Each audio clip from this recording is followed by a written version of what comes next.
मुनि हैं जिनका नाम है श्री भरद्वाज जी। क्या नाम है? कहाँ रहते हैं? बसही प्रयागा, तीर्थराज प्रयाग में रहते हैं। और इनका परिचय क्या है? कहते हैं तीन ही राम पद अति अनुरागा। क्या परिचय दिया? श्री भरद्वाज जी राम जी के चरण में अनुराग नहीं रखते, अति अनुराग रखते हैं। तो कल आपको अनुराग की परिभाषा सुनाई गई, याद है ना? राग, राग के ऊपर अनुराग, अनुराग के ऊपर वैराग, राग अनुराग वैराग। भगवान किससे मिलते हैं? अनुराग से। जिस अनुराग से भगवान प्राप्त होते हैं, भरद्वाज जी वही अनुराग लेकर के बैठे। और थोड़ा अनुराग नहीं है, तीन ही राम पद अति अनुरागा। देखिए, कहते हैं किसी भी कार्य में अति नहीं होनी चाहिए। क्या नहीं होनी चाहिए? अपने बिहार में कहते का हो तू तो औत कदल बड़ा। हाँ।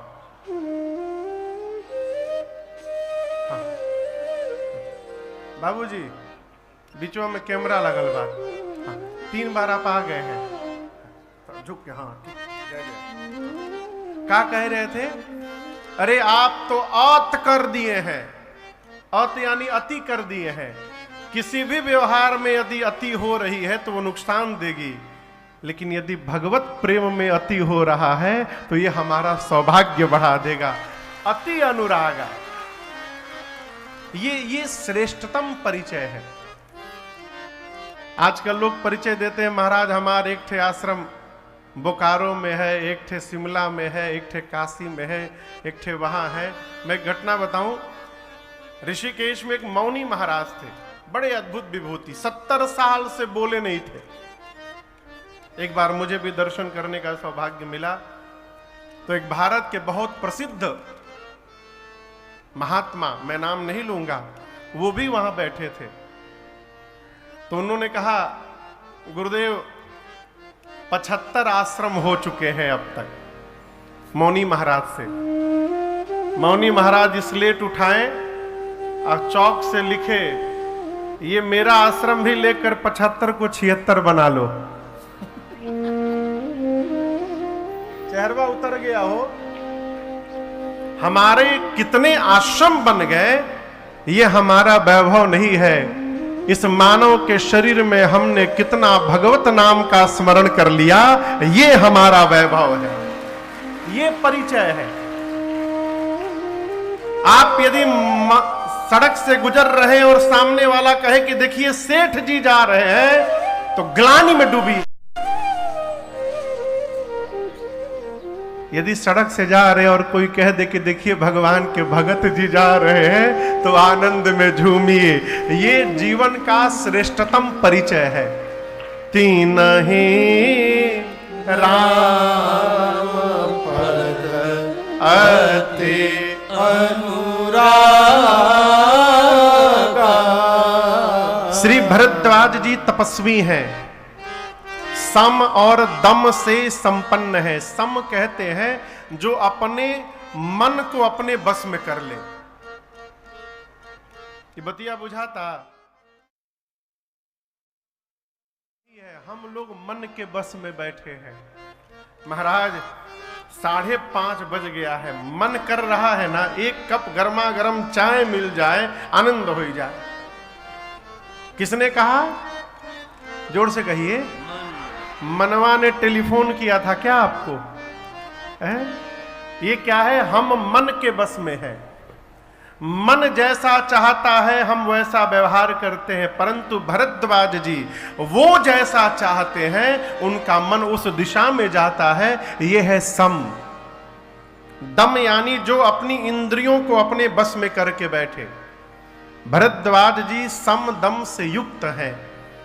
आगे परिचय देते हैं, परमारथ पथ परम सुजाना।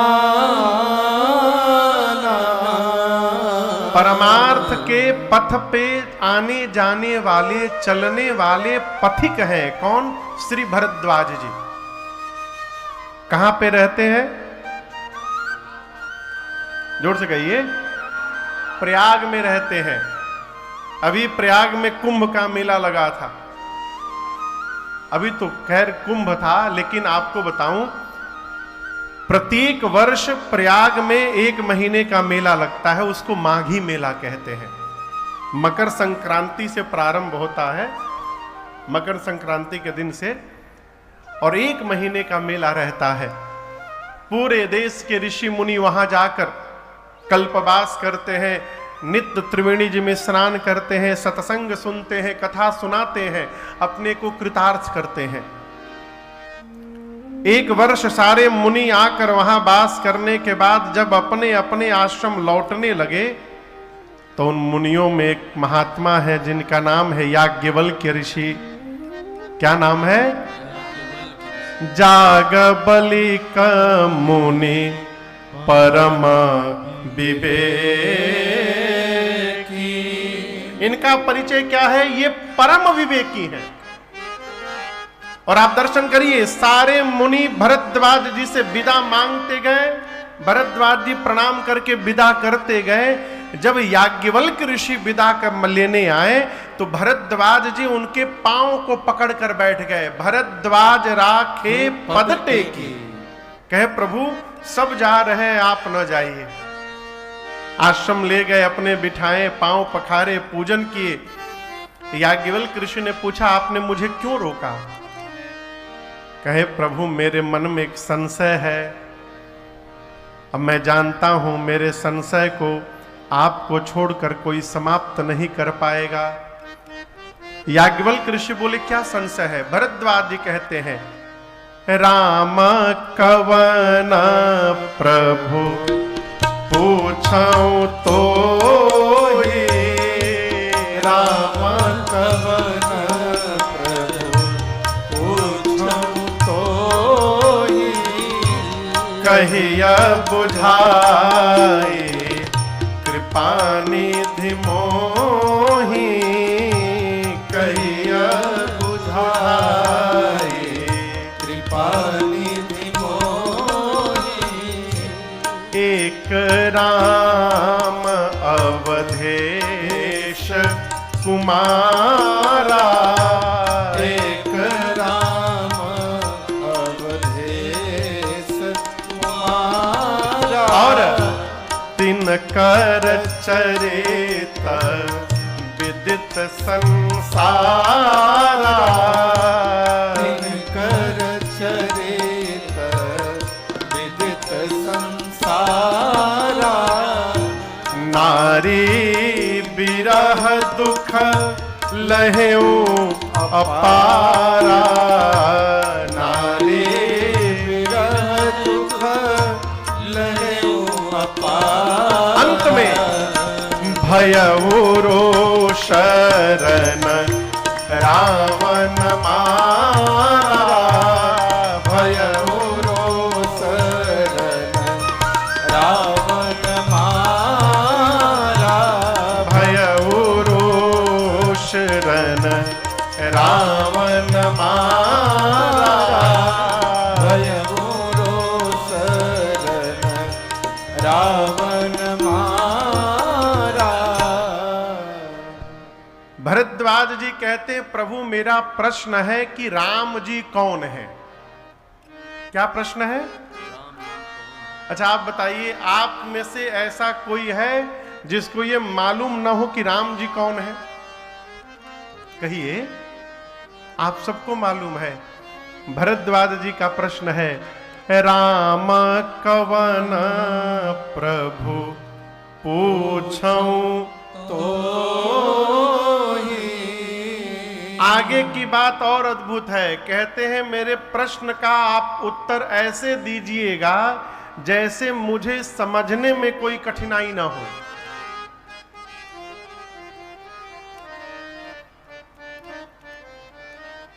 हम यहां बैठ के यदि बांग्ला में कथा गावे तो कितने लोग को बुझाएगा?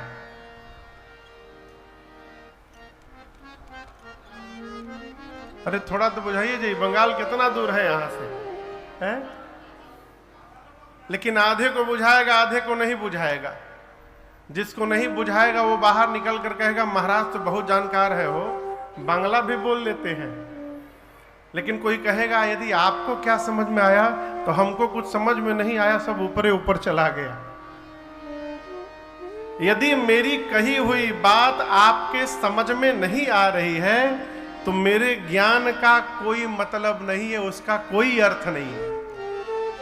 बात तो तब है माई बाप जो बात जहां से निकले और वहीं तक पहुंच जाए, यही कहने की सार्थकता है और यही सुनने की सार्थकता है। भरद्वाज जी कहते हैं आप महाज्ञानी हैं, परम विवेकी हैं, आप गूढ़ से गूढ़ तत्व को भी एक शब्द में कह सकते हैं, लेकिन मैं उतना ज्ञानी नहीं हूं, इसलिए ऐसी भाषा में समझाइएगा कि मेरे समझने में कोई कठिनाई न हो, अर्थात सरल हो के समझाइएगा। इसका एक दूसरा पक्ष ये दर्शन करिए, भरद्वाज जी ये कहना चाहते हैं आप जितने ज्ञानी हैं उतना ज्ञानी मैं नहीं हूं, इसलिए हमको सरल भाषा में समझाइएगा। ये कथा कहती है जीवन में किसी से कुछ प्राप्त करना है तो अपने को पहले खाली मानना पड़ेगा। यदि हम अपने को ज्ञानी मान के बैठेंगे तो कुछ भी समझ में आने वाला नहीं है। बहुत पहले हम एक जगह कथा गा रहे थे, कथा के बाद एक बाबा मिले, बोले महाराज आज 3 घंटे में आपने 15 बार गलत शब्द बोला। वो डायरी पेन लेके बैठे थे। हम पूछे कितनी बार? बोले 15 बार। हमको हंसी आ गई, बोले हंसे क्यों? हम कहे बाबा अमृत बही रहा था वहां पर और आप अमृत छोड़ के 3 घंटा गलती ढूंढने में अपन बर्बाद कर दिए, हम आपको क्या कहें? विद्वान बनिएगा तो कमी ढूंढने लगिएगा और भगत बनिएगा तो जो प्राप्त होगा उसमें डूबने लगिएगा। ये छोटा सा अंतर है। इसलिए भरद्वाज जी कहते हैं मैं ज्ञानी नहीं हूं, कहिया बुझाए कृपा निधि कहते हैं एक राम जी को मैं भी जानता हूं। कौन राम जी? अयोध्या के महाराज श्री दशरथ के पुत्र राम। उनकी कीर्ति तीनों लोक में फैली है। उनकी पत्नी का हरण हुआ, राम जी को क्रोध आया, जाकर युद्ध में रावण का राम जी ने अंत कर दिया। याज्ञवल्क्य जी पूछे फिर पूछना क्या चाहते हैं? भरद्वाज जी बोले जिन राम जी को मैं जानता हूं, क्या शंकर जी भी उन्हीं राम जी का नाम जपते हैं या मेरे वाले राम जी कोई और हैं और शंकर जी वाले राम जी कोई और हैं? ये दोनों एक ही राम है कि दोनों अलग अलग राम हैं? ये मेरा प्रश्न है। और जैसे भरद्वाज जी ने प्रश्न किया, याज्ञवल्क्य ऋषि गदगद हो गए, मुस्कुरा उठे। बाबा कहते हैं जाग बले का बोले मुस्काए, जाग बलिक बोले मुस्काए, तुम्हें विदित रघुपति प्रभुताए, तुम्हीं विदित रघुपति प्रभुताए, राम भगत तुम मन क्रम बानी, राम भगत तुम मन क्रम बानी, चतुराई तुम्हारी मैं जानी, चतुराई तुम्हारी मैं जानी, चाहूं सुने राम गुण गूढ़ा, चाहूं सुने राम गुण गूढ़ा, इन्हें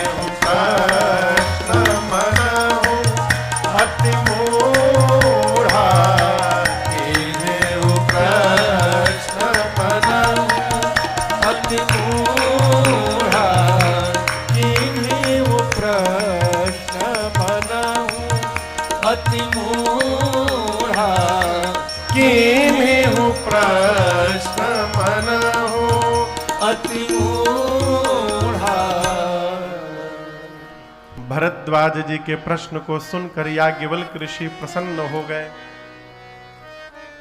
जागबलिक बोले मुस्काए, तुम ही विदित रघुपति प्रभु।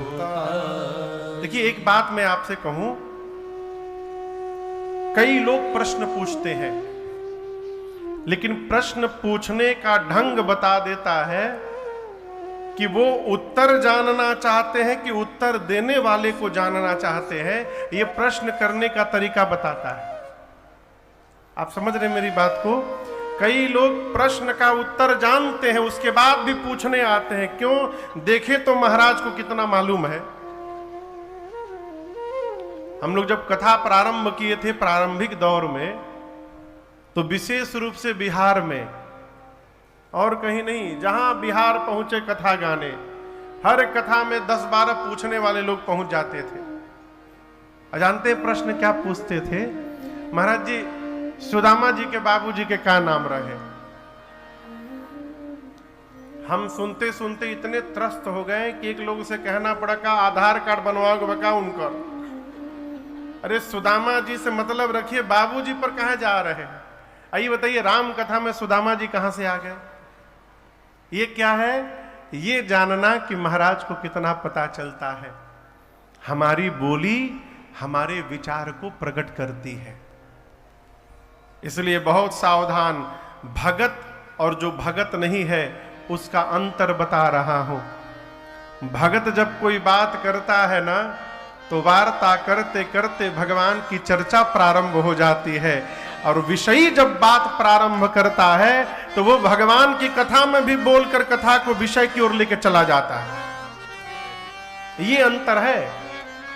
भरद्वाज जी के प्रश्न को सुनकर याज्ञवल्क्य ऋषि गदगद हो गए कि मैं आपकी चतुराई समझ गया, आप भगवान की गूढ़ कथा सुनना चाहते हैं, आप सत्संगी हैं, इसलिए मुझे रोक लिए हैं यहां पर। एक कथा कहती है, जितना समय मिले, एक घड़ी आधी में जितना मिले समय, 5 मिनट 10 मिनट 11 मिनट 12 मिनट, क्या करिए महाराज? भजन कर। क्या करो? कई लोग कहते नहीं महाराज हम सब ठीक कर देंगे। सब मत ठीक करिए। क्यों? सब मिलके आपको ठीक कर देंगे। जो आदमी पूरे परिवार को ठीक करने जाता है, घरवा वाले उसी को ठीक कर देते हैं। इसलिए हमारे पूज्य महाराज ऋषि कहते हैं, भजन कर होई तवन होई हो। कोई नहीं अपना, कोई नहीं अपना, जगतिया में कोई नहीं अपना। इसलिए भजन कर होई तवन होई हो। कोई नहीं अपना, कोई नहीं अपना, जगतिया में कोई नहीं अपना। भजन कर होई तवन होई हो, जगतिया में कोई नहीं अपना, जगतिया में कोई नहीं अपना। कोई नहीं अपना, कोई नहीं अपना, जगतिया में कोई नहीं अपना। भजन कर होई तवन होई हो, जगतिया में कोई नहीं नहीं अपना। हाँ, कोई नहीं अपना, कोई नहीं अपना, जगतिया में कोई नहीं अपना। भजन कर होई तवन होई हो, जगतिया में कोई नहीं अपना। हाँ, जगतिया में कोई नहीं अपना। हाँ, जगतिया में